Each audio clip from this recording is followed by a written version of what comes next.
Today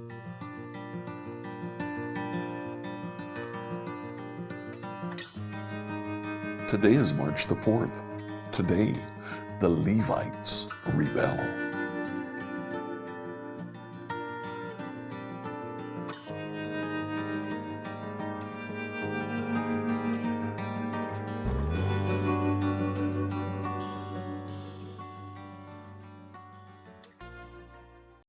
Reading through the Bible in a year, I'd like you to read Numbers 16 to 18. Here we hear the story of Korah, one of the Levites. He rebelled against Moses. Now the question would come up, who is Korah? Korah was of the tribe of Kohath. He was a Kohathite. The Kohathites, according to Numbers 4, were to move the temple or the tabernacle. When the cloud of the presence of the glory of God moved and Israel was to follow him, it was the Kohathites who were to go in, collapse the temple, and then carry it to the new destination and set it up. At this time, Israel is found in the desert of Paran, Kadesh Barnea in other terms. They were there for 38 years. Now, there was very little to do for the Kohathites. And so we get a complaint from them, 16:3. They united against Moses and Aaron. They said, "You've gone too far. The whole community of Israel has been set apart by the Lord. He's with all of us. What right do you have to act as though you're greater than the rest of the Lord's people?" Quite a complaint. Now, what happens? Moses calls two other leaders. They are of the tribe of Reuben in 16:12. Dathan and Abiram, sons of Eliab. They are of the Reubenite tribe. Now, it is interesting, the Kohathites camped to the south of the tabernacle, and the Reubenites were right next to them as tribes of Israel, three other tribes to the south. Reuben was the one that was closest, though they were close neighbors to the Kohathites. Well, Dathan and Abiram are called to go before Moses. They refuse. They're backing Korah and his claim. So what happens? Well, Moses calls for a trial. He says, "You and your 250 followers put incense in your censers, and Aaron will also come with incense." So we have 250 against one. Well, the Lord takes Aaron's incense. He accepts Aaron's incense and rejects Korah. As a punishment, the earth opens up. We see that in 1631. A great earthquake, and Korah and his followers, 250, are killed in that earthquake. There is a plague that ensues, and Aaron uses the incense from the altar to stop that plague. Now, in chapter 17, Aaron is reconfirmed as the priest. All 12 of the tribes are to bring staffs before the Lord, and they leave them inside the temple before the Lord. On the next morning, Aaron's staff is budding. That budding staff was then placed in the Ark of the Covenant. In chapter 18, we continue now with the duties of the priests and the Levites, sort of reconfirming what God wants. Today, let's read Numbers 16 to 18. One day Korah, son of Issachar, descendant of Korath, son of Levi, conspired with Dathan and Abiram, the sons of Elab, and On, the son of Peleth, from the tribe of Reuben. They incited a rebellion against Moses along with 250 other leaders of the community, all prominent members of the assembly. They united against Moses and Aaron and said, "You have gone too far. The whole community of Israel has been set apart by the Lord, and He is with all of us. What right do you have to act as though you were greater than the rest of the Lord's people?" When Moses heard what they were saying, he fell face down on the ground. Then he said to Korah and his followers, "Tomorrow morning the Lord will show us who belongs to Him and who is holy. The Lord will allow only those whom He selects to enter His own presence. Korah, you and all your followers must prepare your incense burners. Light fires in them tomorrow and burn incense before the Lord. Then we will see whom the Lord chooses as His Holy One. You Levites are the ones who have gone too far." Then Moses spoke again to Korah, "Now listen, you Levites. Does it seem insignificant to you that the God of Israel has chosen you from among all the community of Israel to be near Him so you can serve in the Lord's tabernacle and stand before the people to minister to them? Korah, He has already given this special ministry to you and your fellow Levites. Are you now demanding the priesthood as well? The Lord is the one you and your followers are really revolting against. For who is Aaron that you are complaining about him?" Then Moses summoned Dathan and Abiram, the sons of Eliab, but they replied, "We refuse to come before you. Isn't it enough that you have brought us out of Egypt, a land flowing with milk and honey, to kill us here in the wilderness? And you now treat us like your subjects. What more, you haven't brought us into another land flowing with milk and honey. You haven't given us a new homeland with fields and vineyards. You are trying to fool these men. We will not come." Then Moses became very angry and said to the Lord, "Do not accept their grain offerings. I have not taken so much as a donkey from them, and I have never hurt a single one of them." And Moses said to Korah, "You and all your followers must come here tomorrow and present yourselves before the Lord. Aaron will also be here.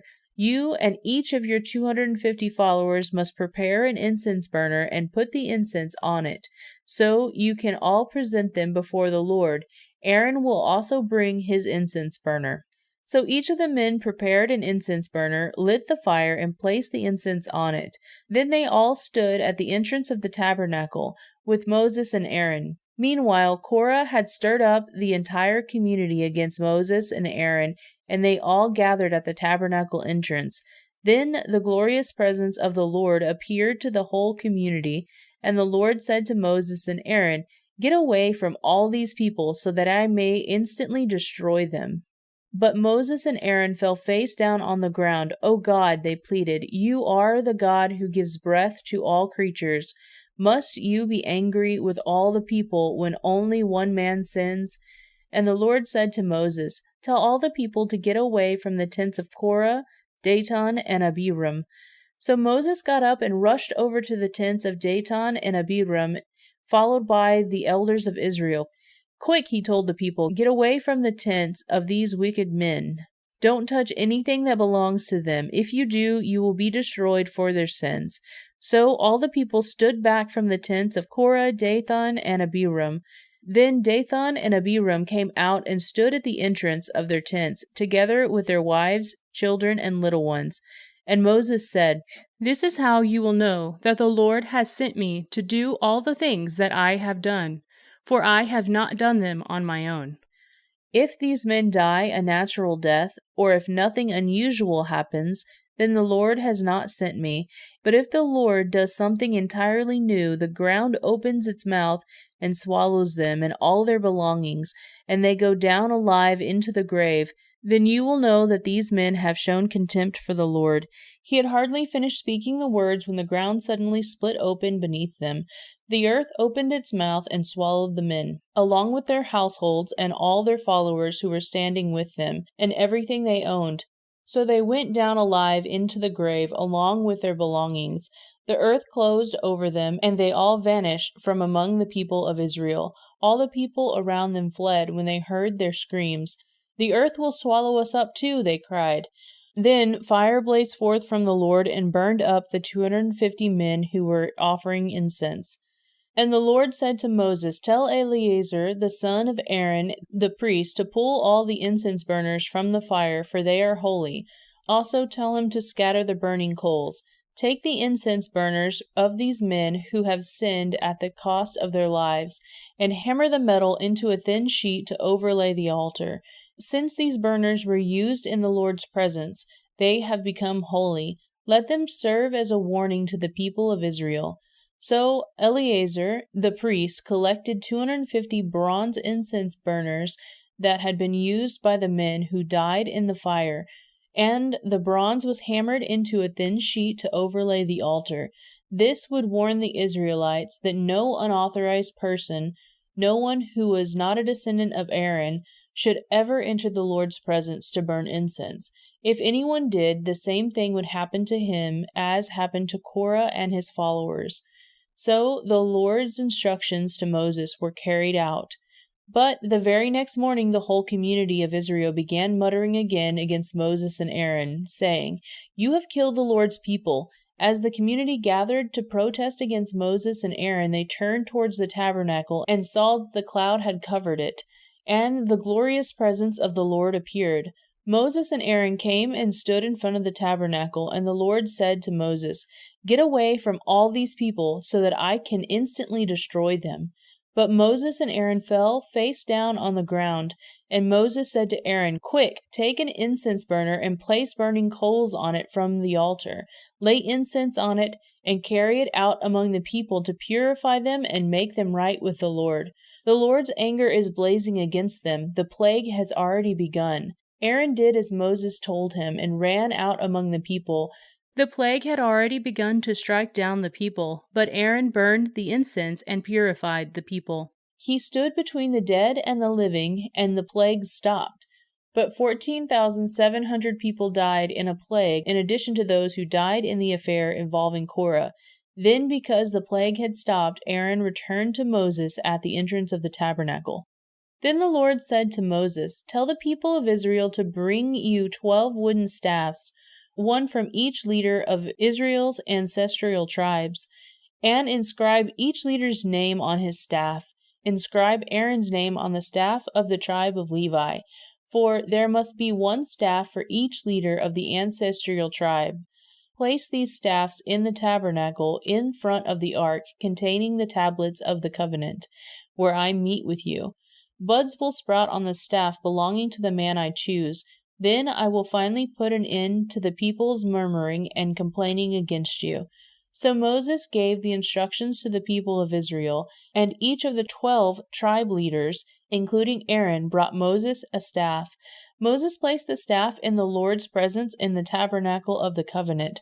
When he went into the tabernacle of the covenant the next day, he found that Aaron's staff, representing the tribe of Levi, had sprouted, budded, blossomed, and produced ripe almonds. When Moses brought all the staffs out from the Lord's presence, he showed them to the people. Each man claimed his own staff, and the Lord said to Moses, Place Aaron's staff permanently before the ark of the covenant, to serve as a warning to rebels. This should put an end to their complaints against me and prevent any further deaths. So Moses did as the Lord commanded him. Then the people of Israel said to Moses, Look, we are doomed, we are dead, we are ruined. Everyone who even comes close to the tabernacle of the Lord dies. Are we all doomed to die?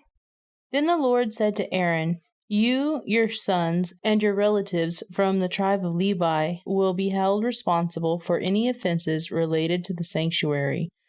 But you and your sons alone will be held responsible for violations connected with the priesthood. Bring your relatives of the tribe of Levi, your ancestral tribe, to assist you and your sons as you perform the sacred duties in front of the tabernacle of the covenant. But as the Levites go about their assigned duties at the tabernacle, they must be careful not to go near any of the sacred objects or the altar. If they do, both you and they will die. The Levites must join you in fulfilling their responsibilities for the care and maintenance of the tabernacle, but no unauthorized person may assist you. You yourselves must perform the sacred duties inside the sanctuary at the altar. If you follow these instructions, the Lord's anger will never blaze against you, the people of Israel. I myself have chosen your fellow Levites from among the Israelites to be your special assistants. They are a gift to you, dedicated to the Lord for service in the tabernacle.